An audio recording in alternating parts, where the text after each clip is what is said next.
birinchi qar mana da. Hozir Shahristonning Peravaldaman. Jumla bizga birinchi qar kelib tushdi. Buna mashinda 30 tonna qirg'iz ko'mir atganman. Bazab chiqib kelyapman. Akşam qar jog'gani uchun Peravaldan chiqa olmay qoldim. Hozir shu qarlar erib boshladi. Endi asbsa chiqib kelyapman. Lekin hali Dushanbe tomonda bizda qar yo'q deganlar mana shu paxta emas.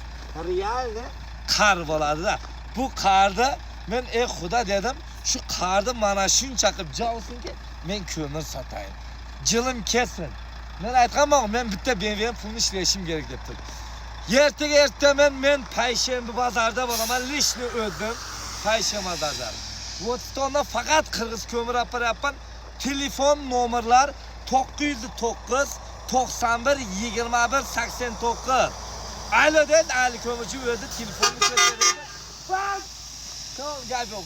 Ali ko'mirchi aynan shulardan daj taniydi. Buna mashin legenda bo'ldi 23:00.